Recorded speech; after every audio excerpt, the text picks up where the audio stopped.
Hi, welcome to my quick start for Vectorworks Landmark 2025. So I've rewritten this manual for Vectorworks 2025. You can get a copy by clicking on the link in the description below. You can certainly read through the manual. I'm happy for you to do that, but you might also need video guidance. So that's what this is all about. So there's an introduction, it tells you a little bit about me. That's what we're going to cover today. We're going to go through Vectorworks, getting started, quick planting, creating hardscapes, and reporting. This manual is 28 pages long, and it goes through most of the basic things you need to get started quickly. Now, it's not a full manual, it's not a complete manual, that's a couple of hundred pages long, but this will show you enough to get you started in Vectorworks. So let's see what we've got. I'm going to push this off to the side so I can use it as an aide-memoire. When you start Vectorworks, it will start with the home screen. This is the home screen, and it shows you all the projects that you've had open recently. In the description below, there's a link to a starting file, a stationary file, or a getting started file. Download that because you'll really need that. We're going to go File, Open, and we want this file here, project1.sta. This is a file I've created for you, and it's got some resources already in it to make it quicker for you to get started. When you click on Open, it will open a copy of that file. And here's the copy, and you can see it's got a house plan already in it, it's got some contours, and it's got a project site. At the top of the screen we've got our menu bar at the top here, so just to make sure we're all on the same page, tools on the menu bar, workspaces, and landmark. That'll ensure that when I give you a command, it's going to be on your screen as well. This is our tool sets here. We have our Softscape, we've got our site planning, which has got the hardscape object in it. We're not going to use the curve tool. We're going to mainly be using this one here. This is the place plant, landscape area, existing tree, and a hedgerow. When you select a tool, like the plant tool, you'll get opportunities to change options on that tool. This is called the mode bar, and you get to choose different plants, different plant placement methods, and we'll go through that as we work through the project. This is the attributes palette. The attributes palette controls the look of objects, the line weight, the line color, line style, and so on. We have a resource manager. This is where we have resources that we can use in our project. We've got some hardscape styles in this project already. We have some landscape areas in this project, and we already have some plants divided up into ground covers, perennials, and shrubs. You can also use the resource manager to look for resources in other files and in your library. We'll get to that later. We have our object info palette over here, and this will show us information. If we place a plant, it'll show information about that plant, the species, the data, and some things we can change and some things we can't. We'll have data attached to our plant, and we also have, in three-dimensional terms, an ability to render. This is our navigation palette. We have a thing called classes. We use classes to control reporting, scheduling, and visibility. We have layers which we use to control areas of the drawing for different scales or for three-dimensional changes. For example, if we had a three-dimensional site model, we would put that on a different layer. And we have the ability to create drawings. Now, there are other options, but this is just a quick start, so I'm going to move on. Now let's get started with placing a plant. So I've zoomed in, just use the scroll wheel to zoom in and out. Select your plant tool, and then we can select a plant. We can select a plant from our existing project. We can select plants, shrubs, perennials, ground covers, and we can also choose plants from the Vectorworks plant library. We have concept plants. Here we have species-specific plants. We can choose specific plants that might be created already. To search for a plant, you can click here and you can search for a specific plant. Don't be surprised if your specific plant is not there. I'm going to put in a shrub. I'm going to choose this one, and I click once and that places a single plant. If I choose the second mode, this is placing plants by a click once, click once again, and click again in the same place, and that's now created a group of plants. Back to the place plant tool. Let's have a look here. Now we can choose ground covers, This is a grass. I'm going to choose to create this based on the spacing of this shrub. I'm going to choose this based on the spacing of this plant. You'll notice if I click once, as I go along the border, that's putting a plant in every plant spacing that I've required. Turn the corner and double click to finish, and all those plants are now joined together. Those plants also have a gradient fill, so you can see that the plant gradually changes color across the plant. These plants have been designed to merge together. If you'd like the plants to be separate, there's an opportunity to do that, which is apply fill across plant grouping. When we do that, we now have individual plants. If we turn that back on, it joins the plants together. Back to the plant tool.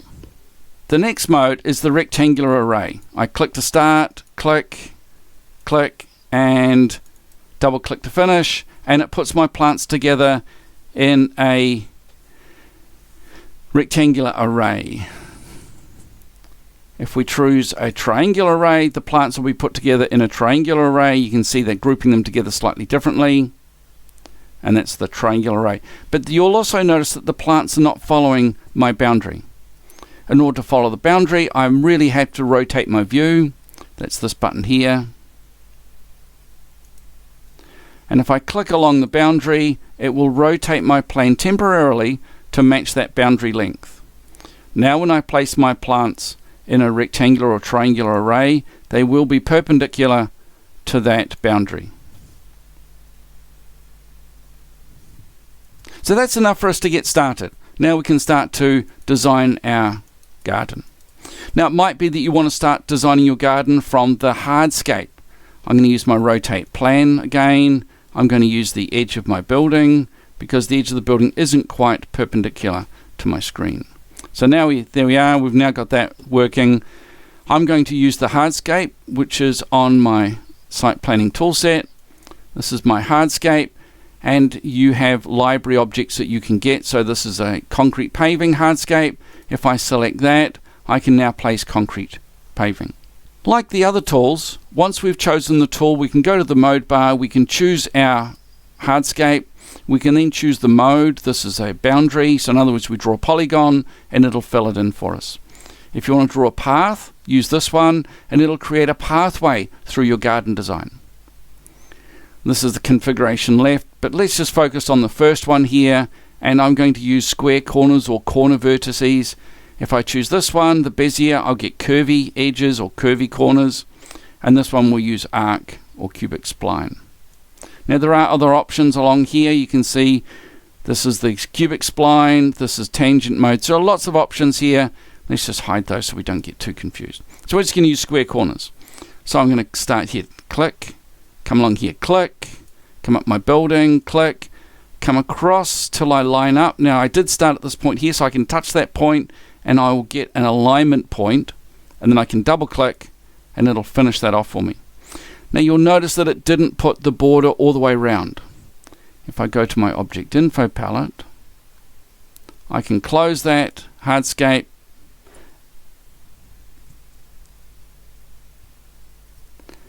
if I go to my object info palette, I can scroll to the bottom, I can click on closed, and it will now close that hardscape for me. Now the settings for this hardscape are already created, and if we want to make a change to the color, we can change that color and make it white. So there we are, we've now got a hardscape with a border. Now to create another hardscape, I'm going to start here, and it's easier if you start on that corner of the building. Click there, come down, let's click there.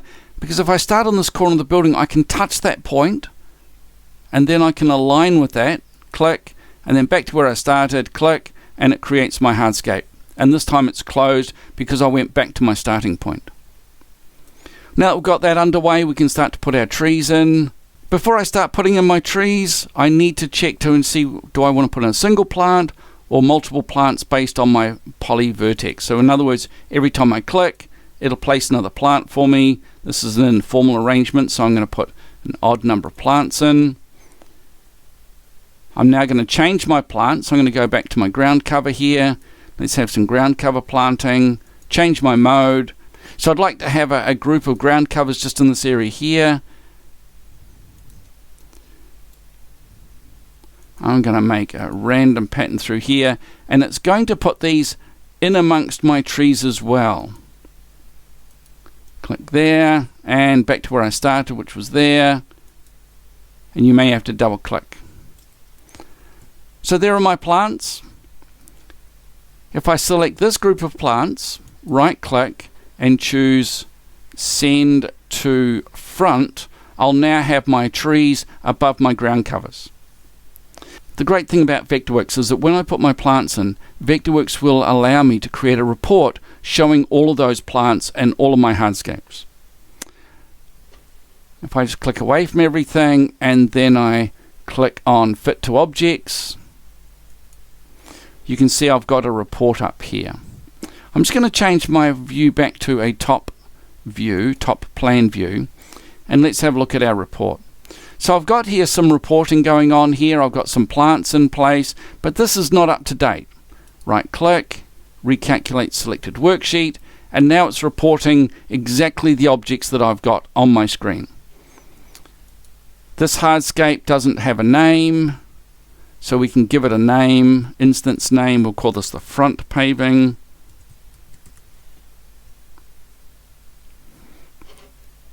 Let's recalculate. And you can see it now says front paving. This is the rear paving.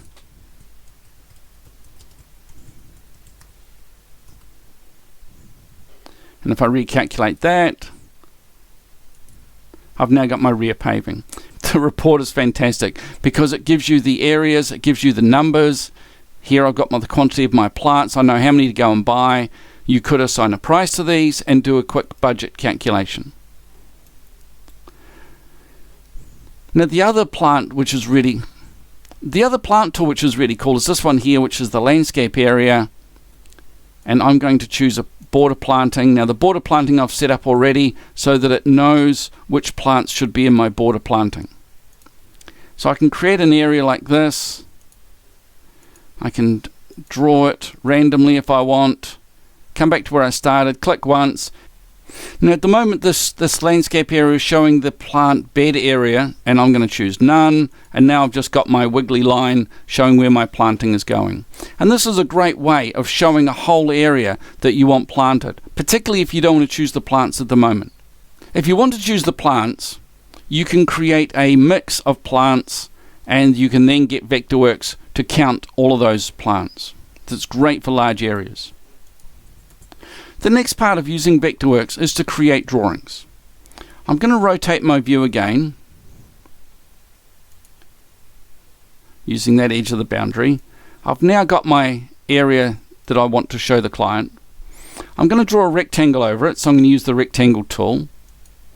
Draw a rectangle over the area that I want to be part of my drawing. Go to View on the menu bar, and choose Create Viewport. Viewports are used to create a snapshot or an area of your drawing and to put it on a sheet layer for printing. Let's create our viewport. Yes, I want to do this. And I'm going to give this a name. This is going to be my site plan. I'm going to use a drawing label. There's my drawing number, and my drawing title is Site Plan again. And the scale I'm going to choose is 1 to 200. I can choose any scale that I like, and if the scale I want is not here, I can create my own custom one. So this is 1 to 200, and I'm going to click OK. So there's my site plan on my piece of paper. Now all I really need to do is to put my report. It's got my title block because I've already put this on for you.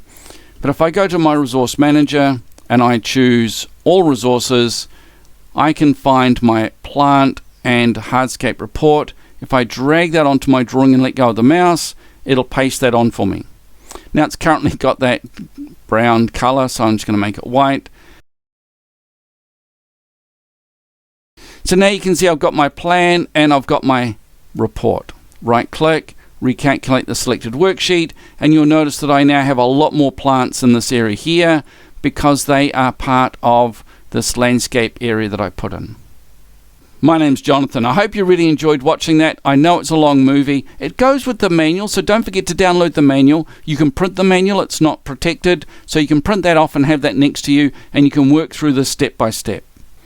To really get the best from your Vectorworks and to use Vectorworks really effectively, become a member on my website. There's a link up here. Click on that link. It'll take you to my website, and become a member and start to use Vectorworks effectively. Join me for the online webinars every month. Landscape, getting started, 3D modeling. There's always a workshop topic. The value of this is unbelievable. I hope to see you there. See ya.